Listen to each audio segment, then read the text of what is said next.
Hello folks, welcome back to Learn Synthesis with VCV Rack. I'm Dr. Lawrence W. Moore, your host. Tonight we're going to look into filtering, basically using the VCF module in VCV Rack and its low pass and high pass filters to do our first voyage into filtering. It can be a really expansive topic, and we're going to be filtering a lot throughout the rest of however long this overall series goes, which will probably be a long time. But we're going to get our first exposure to it tonight, and this is where you'll be able to see that this is where you really craft sound, because through filtering you're shaping the harmonic spectrum of your oscillators, and this is where you can really kind of, like a wood crafter, carve your sound into shape. Also, special thanks again to Frank. I referred to him as F. Ranky in the last episode because that was the YouTube username. But since then, I've received an email and a patch. And we're going to be looking at that patch tonight. We'll use that patch for our filtering, but also there's a few modules I'd like to point out and some signal flow ideas that are really pretty good. And so anyway, thanks again, Frank, in your honor. So here we go.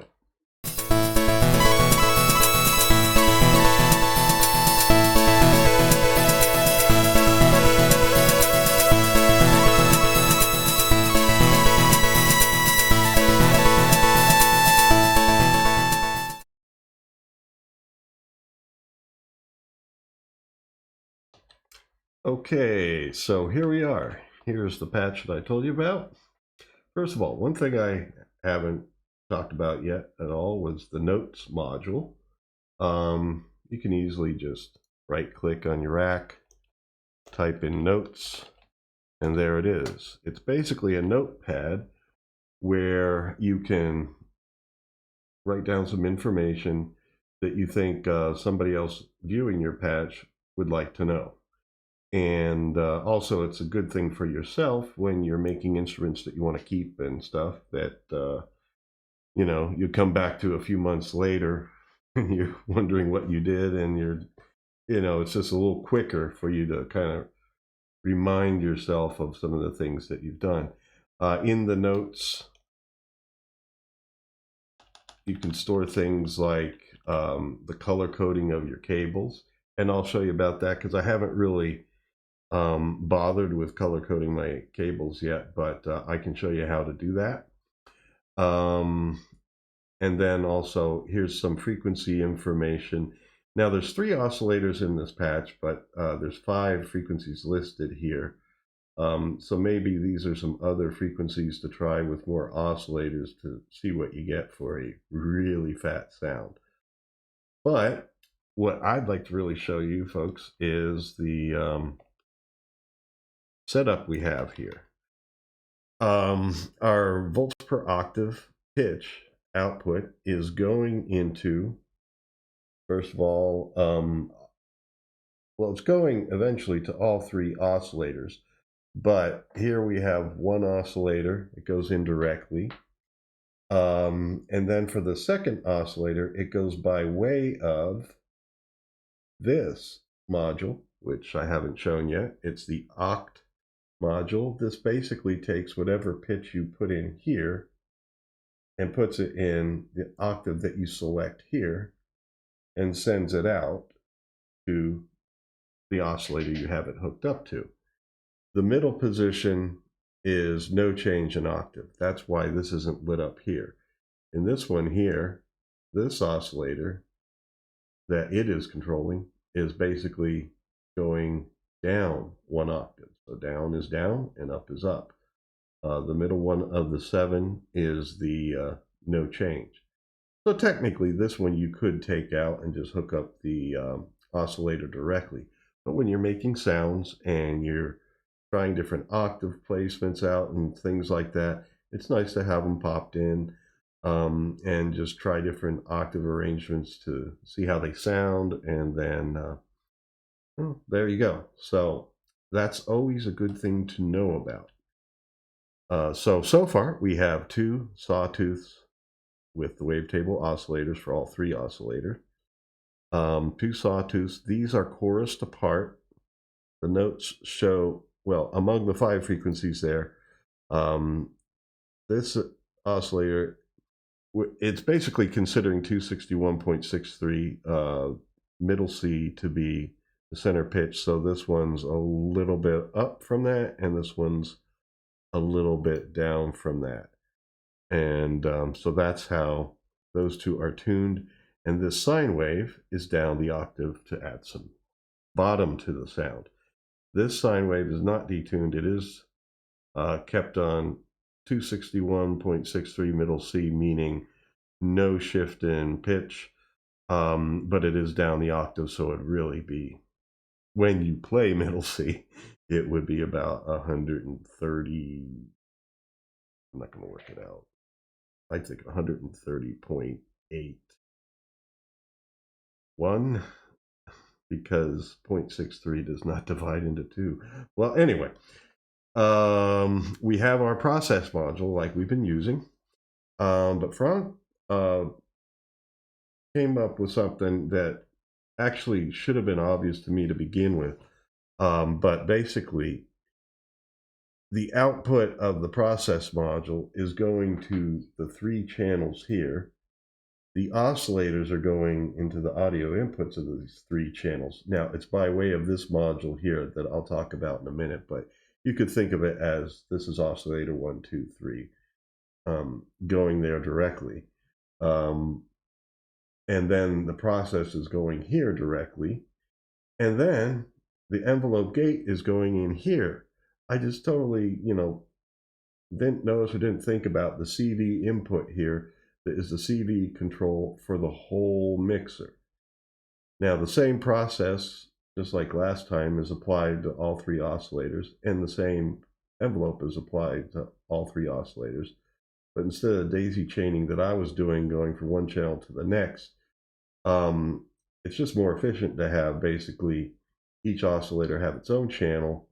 So all 3 channels mean something here, and then the envelope gate can go here where it governs them all. So that's the slickness that is the better design here.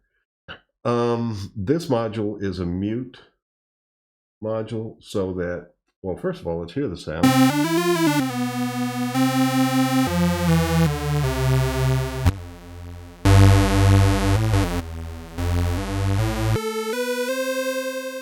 It kind of cut out there in the low range. Hold on. I think it was how I hit the keys. So yeah, the sound is just fine. Nice, fat, and it's what you want for like a buzzy lead. Now, you can mute using the mute module different oscillators. There's just a sine in the bass, basically.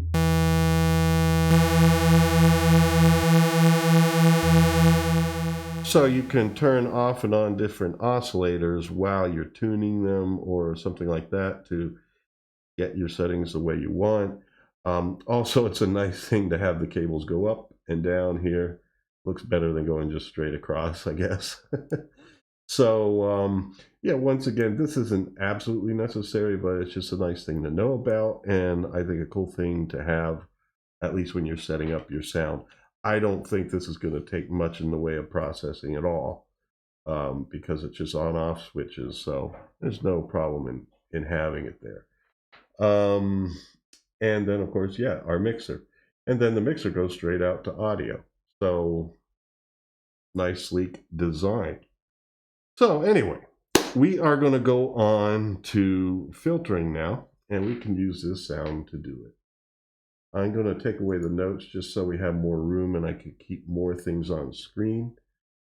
I saved the original patch, and so I have the original, so it doesn't matter if I mess this up. Okay, we're going to disconnect the audio cable here. And I'm going to search for VCF, voltage control filter. And we'll use the VCV Rack version. Now, I have other sets here. I downloaded all of the free Bufaco modules and all the free Audible Instruments modules. We'll be getting on to these as we go on. I just wanted to say that now that we will get to them. But it's good to go through the VCV Rack ones first because they're more simple and straightforward, and they're better in the learning process that way. The other ones get a little bit more complex, and you need to go one step at a time. But we will be getting to them as time goes on.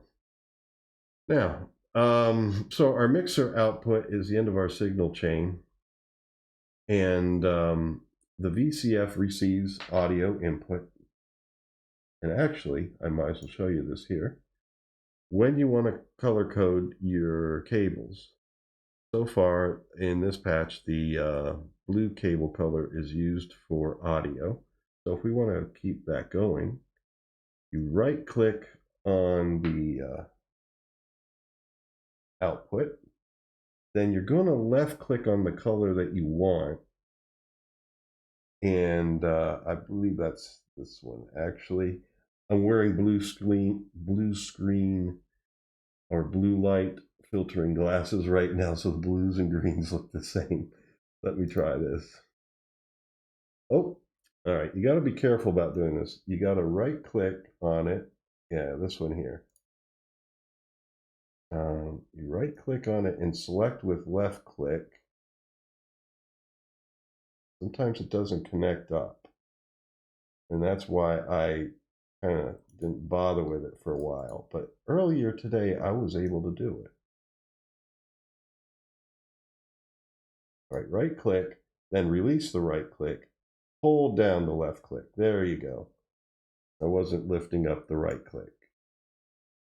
There we go. So now we're going into the VCF. This processes the audio coming in. You have two output options depending on what type of filter you want to use.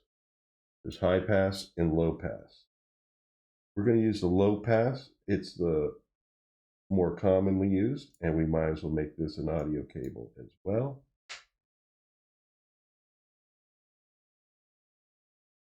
See, that's another thing you can do. When you, it's a little tricky at first. When you select the color that you want, you've got to hold it down the left click and drag it into place. So you tap the right click, select the color. When you do, hold down the left click and drag it into place. Okay, so now we are going through this filter. At first, what happened to our sawtooth? Well, we're using a low pass filter, and basically the filter frequency, which can be set here, can also be controlled through here. This is called the cutoff frequency because a low pass filter cuts out frequencies above a certain threshold. And that threshold that you set is called the cutoff frequency. It's low pass and basically high cut. So if we turn this up while holding a note,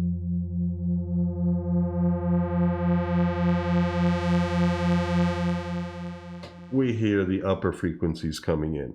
I am going to make the release a little bit quicker there. Okay, so yeah, that's the main principle there. Now,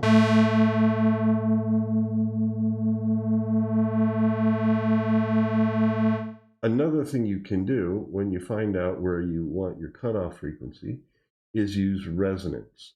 Resonance is basically, if you could imagine a frequency diagram, the cutoff is basically like a sloping down, cutting out higher frequencies to the right or above that certain point. The resonance would be like putting a little bell curve on top of that cutoff region and basically boosting the area around the cutoff.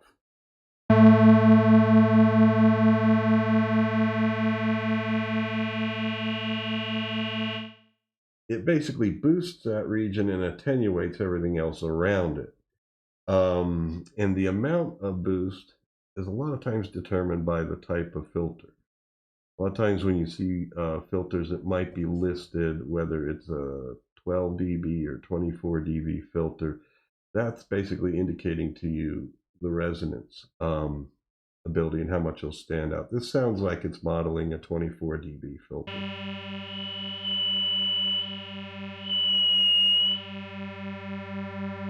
So yeah, you can really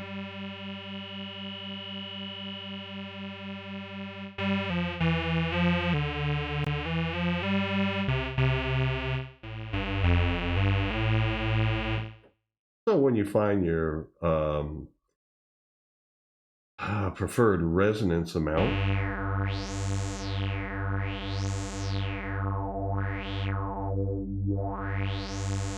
it basically makes your cutoff frequency stand out a lot more. And you know, it's a matter of taste, how much resonance you want and where you want your cutoff frequency to be. Now we have some more options here of things we can do with this. Right here, we have an input that is where you can send CV signals to control your cutoff. Now, CV appears to be yellow.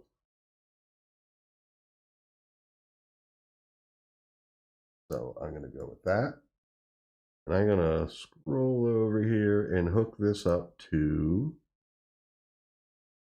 our mod wheel. I'll scroll back over. I can probably zoom out a bit now. All right, so our mod wheel is now hooked up to that. And we need to set this first.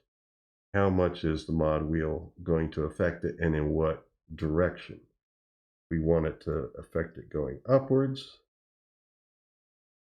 We want to turn this up. So that means upwards in frequency.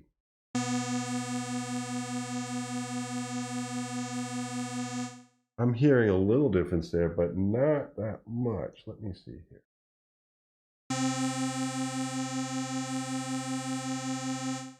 I think I need to put this back to center. Yeah, let's just right click on it and initialize.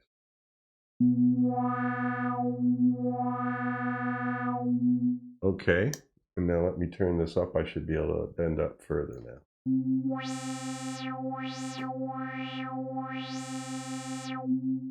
All using the mod wheel. Now, since this is a CV input, it could be sent all sorts of CV signals. We could, for example, connect this. Roll these over. We could pop in an LFO here.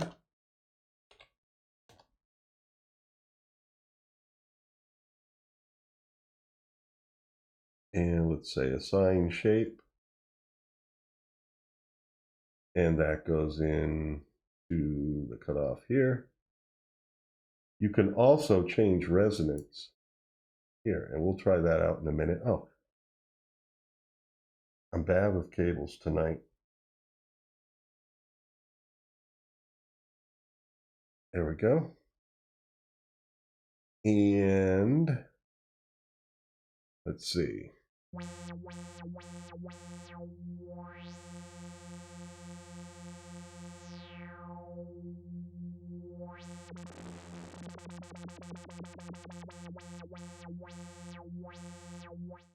And of course, what we could do with this, we turn it down all the way so that it's not oscillating. We've worked with the LFO before, so I'm not going to say a lot about it, but let's just look at some possibilities of what can be done. Let's take its frequency control here and hook that up to the mod wheel. Now, with the frequency all the way down, which means it's oscillating very slowly, almost to the point of not noticing it. You know, unless you really hold it out a while. And then we turn this up, so the CV of the mod wheel is going to basically turn up the rate of the oscillator. And by turning this up all the way and having it at a 0 position or near 0 position here, we should basically go from perceiving just about nothing. I did it again. Flip these. We should go from perceiving just about nothing to perceiving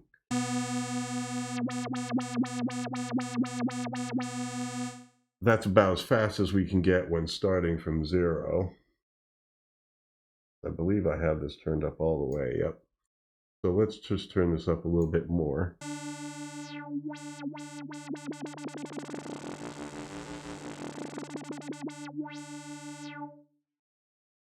So there we go. Those are some possibilities. Let's see here. Anything else we want to put in? Like for pulse wave, we were using a square wave. This one's supposed to be blue.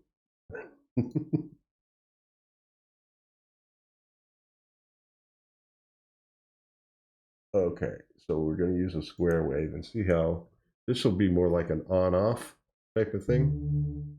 Let me turn on the...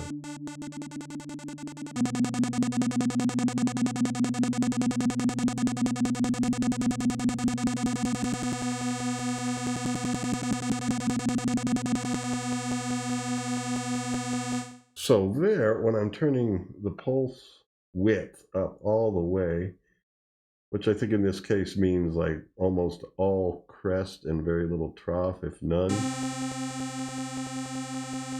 I hear a little cut in there, so yeah, there is still some trough.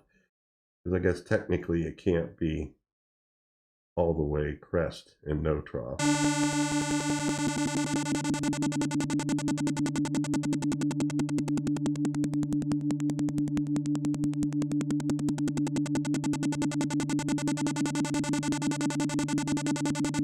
There you go. You can hear a little bit of that. So we got, I think we'll go back to sine wave though. There we go. Now, what about resonance? What if we alter that? So in this case,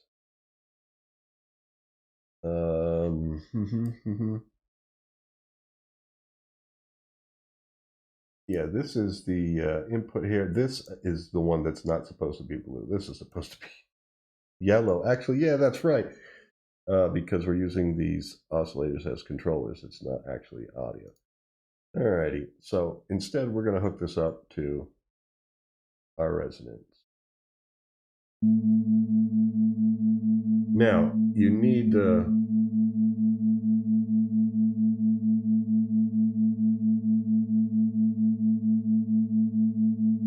we need to turn it up here.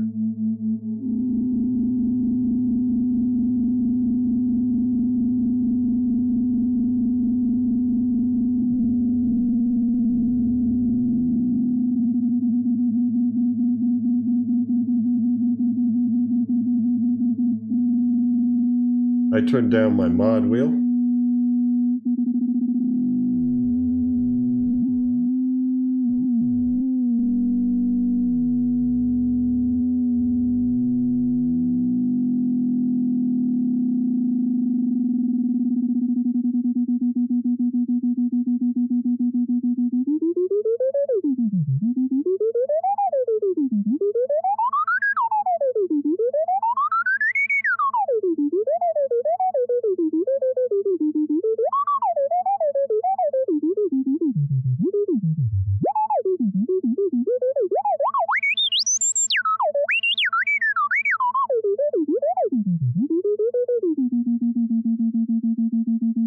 All right. Now let's turn the resonance the other way. Keep doing that.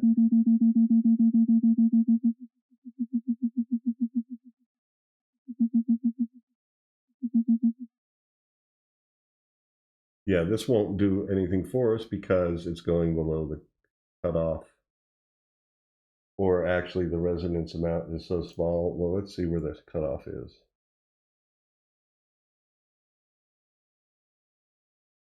Yeah, we just basically reduced the resonance too much.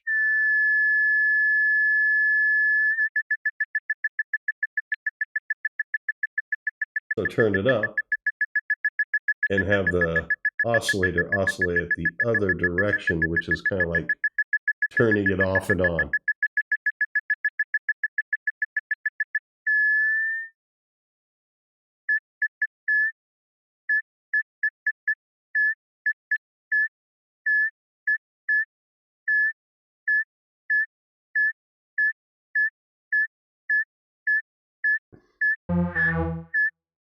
I have to also just tell you, I only just noticed I haven't been playing the keyboard this whole time.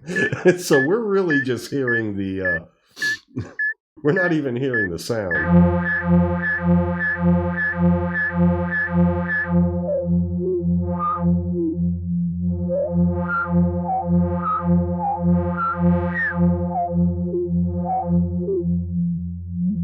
I just got too into what I was playing there and just playing around because I like it when I can make synthesizers almost sound like organic things.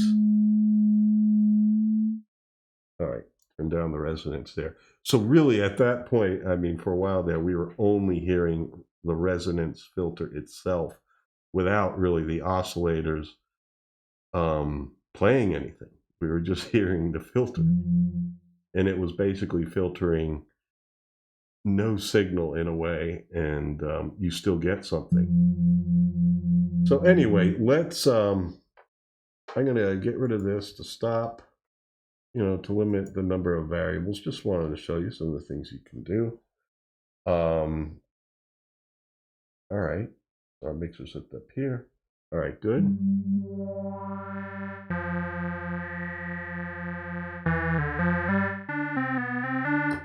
All right, so we have this sound right now. Let's hear what drive does. This is almost like an amplification.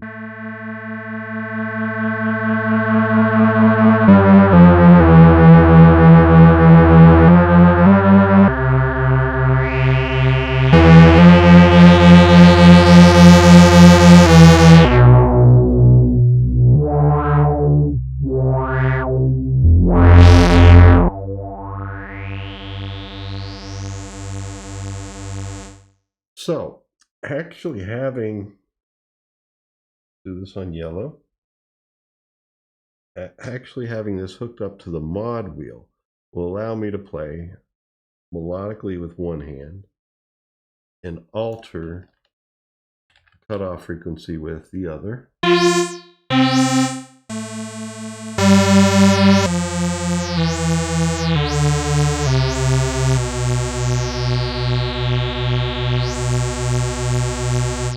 I'm not getting a lot of play here, so as this is up, I could turn this down. That gives me a little more room.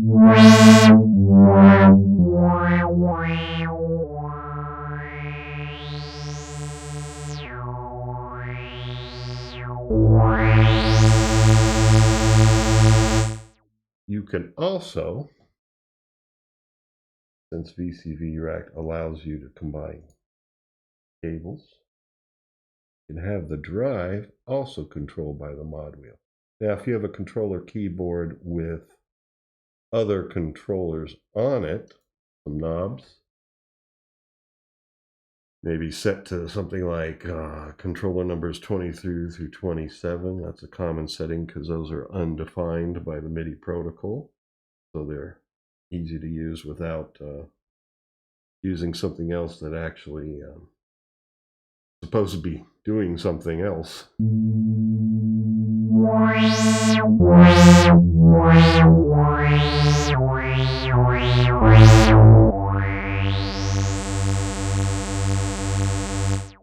Now, we actually weren't hearing it because I didn't adjust this. Do this. Turn that up. So the mod wheel will increase drive all the way and put that back to its natural position.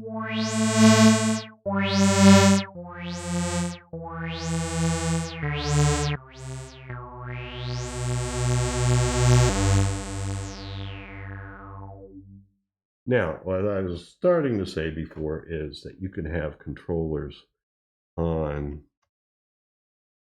your keyboard, possibly, that can be assigned to other things. And in that case, you want to use MIDI CC to CV.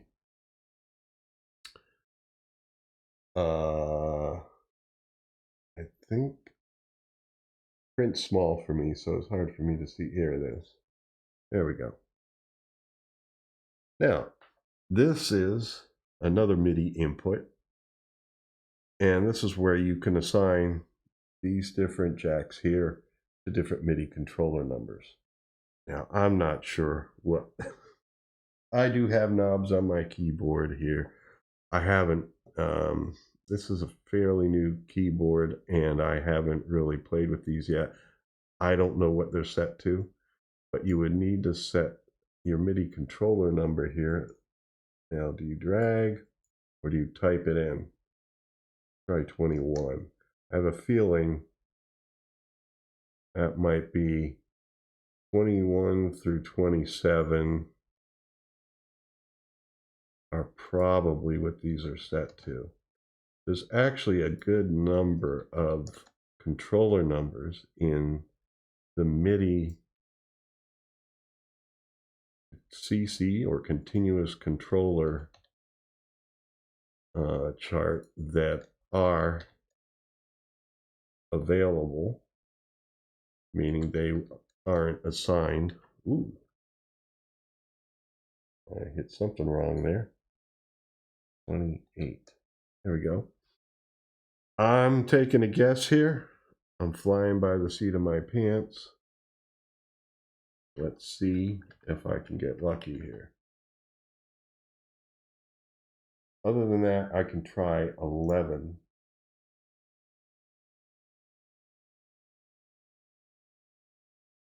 Yellow.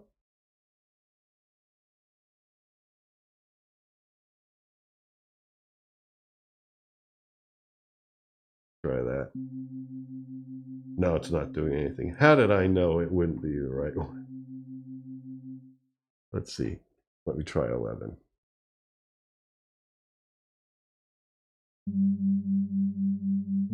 No, it's not. We'll try 31. If not, then I'm going to give up on this. But yeah, I don't know what numbers these are assigned to on this keyboard. And I don't have software to adjust the settings because I'm using Linux. And all right, so let's not bother with that, but at least you see this is how you do that. If you know what controller numbers, knobs, or faders on your keyboard, your controller keyboard are set to, you can assign them here. And this could adapt to whatever number those are on, but I don't think you want to see me here continuing to try and find out which ones they're set to.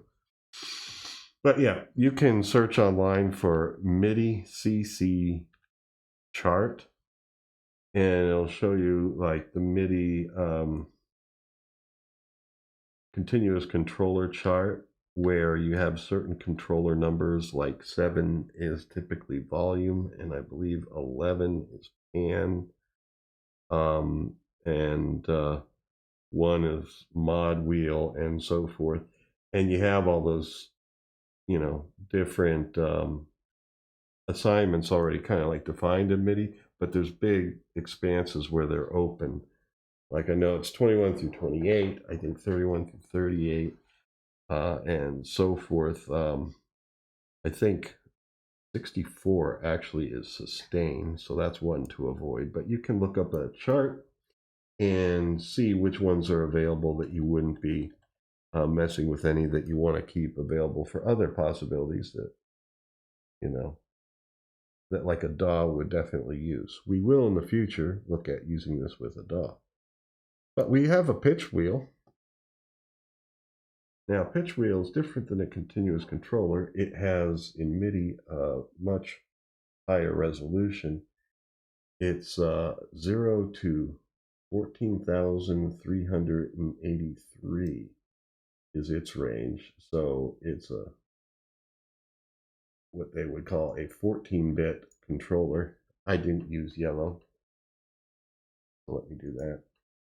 And most MIDI controllers are, well, the rest of them are basically 0 to 127, 128 different values.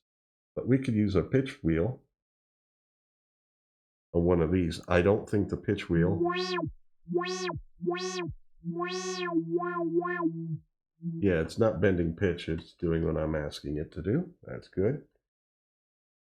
Yeah, if you actually want your pitch wheel to bend pitch, you would need to hook it up to the frequency, the frequency modulation, the FM inputs on the oscillators, and set the dials for bending it that way. But right now, we can use it, since everything is converted to the CV values that VCV Rack uses.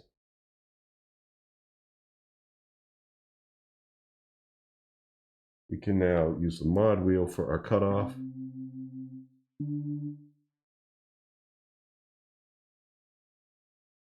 Pretty sure that's what I hooked up there.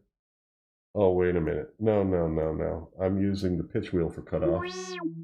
I was trying to hook up the mod wheel. Let's hook it up to resonance.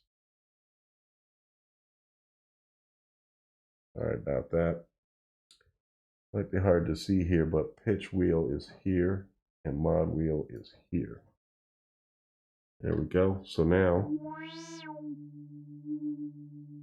and I'm turning up resonance with the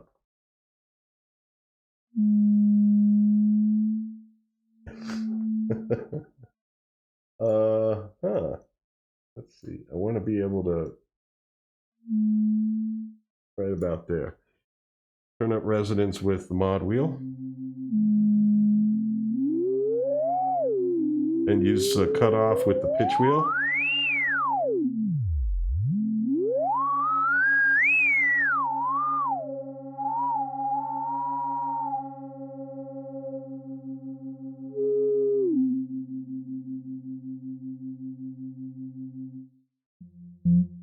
Now let me do this. I'm going to turn up the resonance, the mod wheel, all the way, and turn this down so I get more useful ranges of resonance here.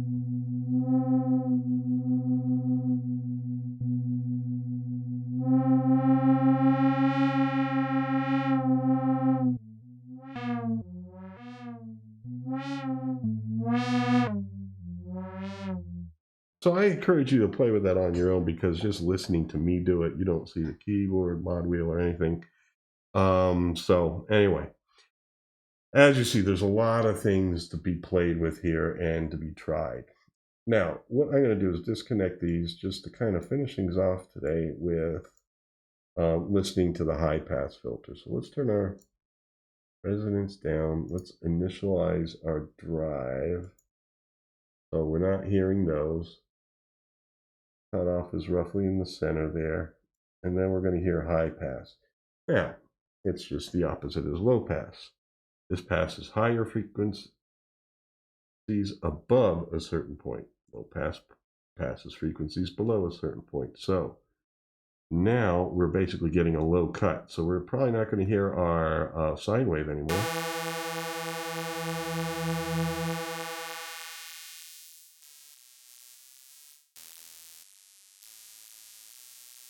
I can barely hear it there.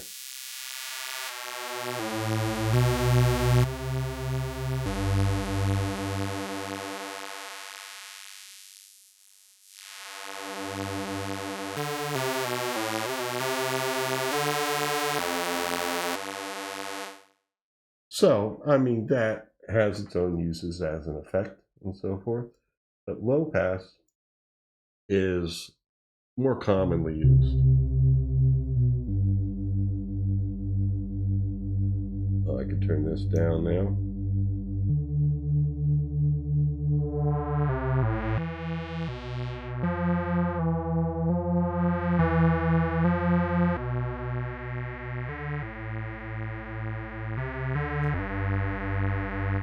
Alrighty, now there actually is one other thing I want to talk about. I'm going to play at the lower end of my keyboard and go up.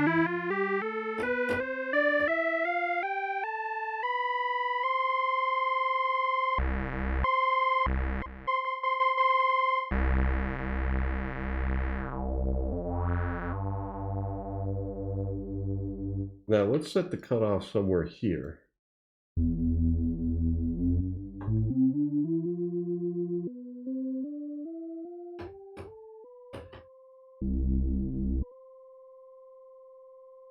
I'm hearing as if it, the thing I'm trying to determine is if it is actually tracking it or not. There's one good way of finding out.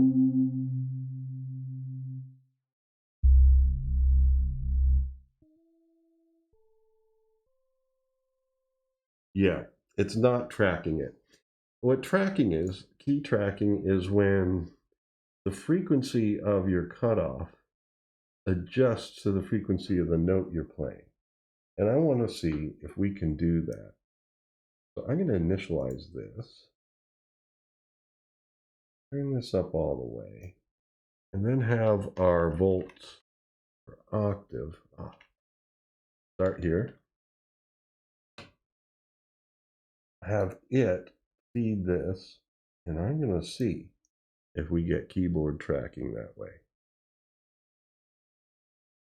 See if as we play different notes, will it hold a relative position to the note of the frequency of the note, hold a relative position of the frequency of the cutoff filter to that note. Now let me turn it up just a little bit.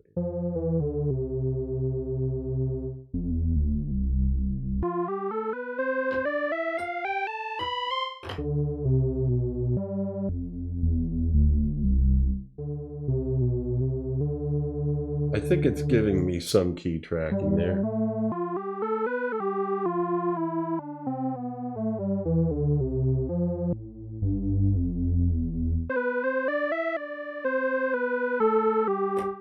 The way that you can tell is when it does that, you hear roughly the same timbre throughout the, not the same, well, most of the same timbral attributes throughout the frequency range.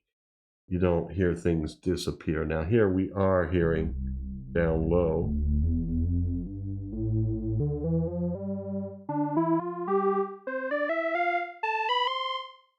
But I think it's roughly holding it together. So pretty much we are getting some good tracking there. So that's another way of kind of like making sure that, you know, if you're going to be playing this instrument throughout a wide range, keyboard tracking is probably a good idea. And that's how you can do that. One other thing I should mention, and this is something that can catch people out a lot when you're using a filter with a low pass or a high pass. If you put it on and you hear nothing, a good pro tip here is to turn your cutoff frequency around. Because if I had it here, I'm hearing nothing. You know what I mean? And like, especially on analog instruments and stuff, knobs get turned when the thing's turned off and all that sort of thing. You go to play it and you're not hearing anything. One of the first things you should check, other than the output volume or output level, is also check your filters to see if you're cutting out the notes that you're playing. So I saved that pro tip there for the end. Probably should have mentioned that right away, because that, once you get going in synthesis, you don't forget things like that. But now and then you do. And so it's always something to check your filters.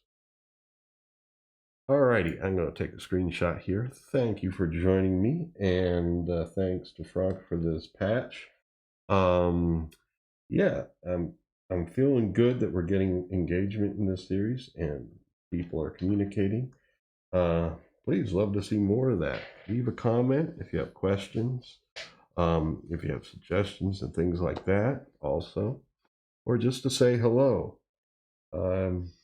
Looking forward to this series, bringing a bunch of folks together interested in synthesis and exchanging ideas, exchanging patches, and generally working together.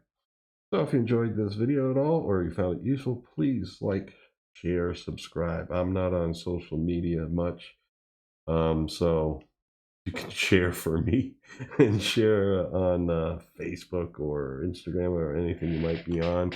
That would really help the series out. So until next time, take care and stay free.